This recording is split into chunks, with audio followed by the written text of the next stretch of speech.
This will probably get me into trouble if I name names. Our family is looking for her, and the last thing they want is the guy she was dating to be telling stories that paint a different picture from the one they want to tell the police. For that reason, my name is John and her name is Sarah. I own a holiday home where there is usually a lot of snow. The week I took her up, there was one of the warmer times. The only ice one saw was on the nearby mountains, and maybe a few frosted windows early in the morning.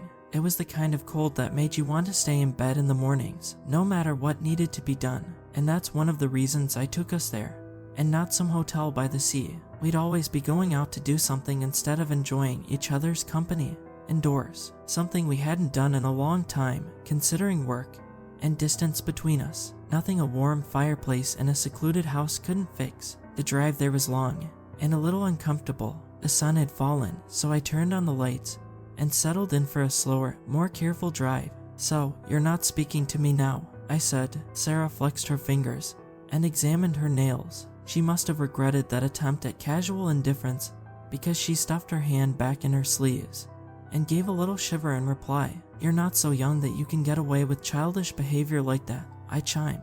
She looked at me slowly with wide eyes. "You did not just say that," she said with a tremble of anger. "Much better," I said, placing a hand on her knee and squeezing it for a moment. "Now, how about telling me what I did wrong?" "Well, if you don't, Sarah, we're fast becoming a cliche if you're going to say the same things. You're an asshole. You think you know everything, don't you?" "Here we go," I sighed. What followed was the usual back and forth, and I enjoyed every minute of it. It also made the drive pass by quicker, not that I got tired of seeing asphalt, frosted grass, and frigid trees in the headlights. Occasionally, we passed another car slowly making its way between towns. There was one that followed us for a while, with their blinding brights on, but luckily I turned off the main road and went down the dirt road leading to my holiday home soon after. I looked at their car in the rear view mirror as I drove and cursed them out. "Temper, temper, John," Sarah chimed. "Don't you temper me," I growled. "I thought we were going to have a relaxed holiday together," she continued teasingly. "So far, it's as relaxed as a trip to the dentist."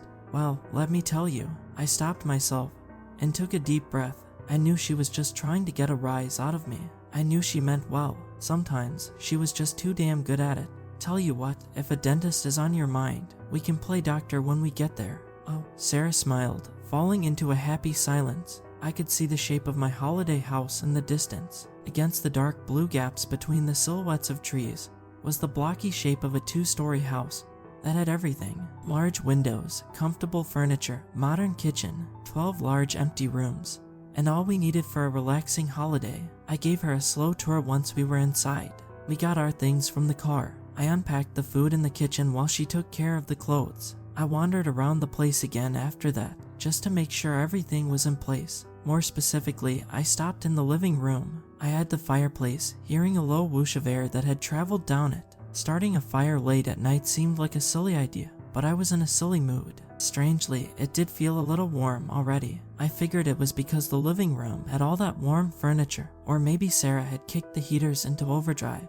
I heard the fireplace whistle again as a stiff breeze swept over the house. I approached one of the windows and looked through a gap in the curtains at the dirt road leading to the house. I could see a glittering of dew on the grass in the moonlight. The stars were clear for all to see, another plus of being in the countryside. If it weren't so cold, I would have stepped out with Sarah to admire them, turn on the romantic charm, and pretend I knew a few constellations. I closed the curtain and smiled to myself. Satisfied with my look around the bottom floor, I turned off the lights in the kitchen and went up to see Sarah. She was waiting for me. Sleep was easy. The bed covers were heavy and warm. Sarah was lying against me, my head half sunk into the cushy pillow, and the bedroom was filled with room temperature air from the heater. It was lazy bliss. Only I am not a young man anymore, and I had woken up with an urgent need to go to the bathroom. Reluctantly, I climbed out of bed. After finishing in the ensuite bathroom, I was thirsty. Sarah had woken up. I told her I was going to the kitchen. Sarah moaned something about shutting the door behind me before yawning herself to sleep. It was a slow descent down the stairs. I didn't turn on the lights because I wanted to see if I could reach the bottom without them, but it just made it so much more frustrating. For a moment, my heart jumped when I saw a flicker of a shadow. I paused near the bottom of the stairs, trying to understand what I saw. My heart had skipped into a faster beat, but my mind was unsure why. I guess the natural reaction of anybody is to be scared in the dark when encountering something. But what? Did the coat rack by the door scare me? Was my imagination playing tricks on me?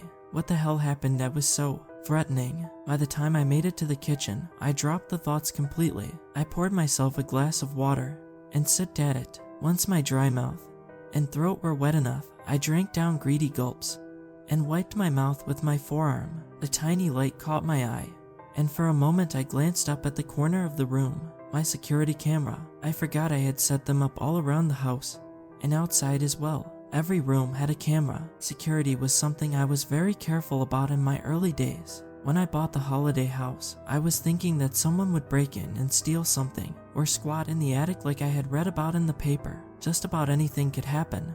When I was away for months, maybe even a year, I had an app on my phone. I could check the cameras. It was in the bedroom. Before I could even hit the kitchen lights to go back, I heard a whisper of wind. I knew it had come from the living room fireplace, but it sounded a lot louder than it should have. A lot closer. I found myself getting a closer look, using the light pouring into the hallway to help me find my way to the living room. I think that's when it started, truly. I find myself doing things without actually really wanting to do them. I wanted to put the empty glass away, or in the sink, but I carried it with me. I wanted to turn on the light in the hallway, but I didn't. I just walked straight into the living room, stopped behind the couch, and looked at the fireplace. I heard the whisper, the distant echo of something human. I heard the sound of cloth being dragged. Sarah appeared beside me, the blanket wrapped around her body. She seemed half awake and just as interested in the sound coming from the fireplace as me. Part of me was glad she was hearing it too, so I turned back to the fireplace, not knowing what to expect. I stood there for a long time, I think several hours. Everything was drained from me. The fireplace no longer whispered, as it had said its message hours ago, but I still stood there. Slam! It came out of nowhere and made me jump. I bashed my knee on the sofa in front of me and hissed. When I tried to grab my knee, I dropped the glass and it bounced off the couch, landing in front of the fireplace and smashed into pieces, scattering shards all around. I turned around to where the sound had come from and saw that I was alone. Sarah was nowhere in sight. I hobbled into the hallway, quickly getting used to the pain, and stopped outside the door. I saw it, the same thing which made me pause on the stairs. It was a shadow underneath the doorway, something I didn't really focus on, but this time I noticed it for sure, and my mind remembered. A cool light was momentarily interrupted by a very human shadow, Sarah's shadow. It couldn't have been more than 5 seconds before I saw that shadow and opened the door, but when I did, I saw only the empty night and a discarded blanket. I didn't hear running or hear a car engine. She couldn't have moved that fast. Yet she did.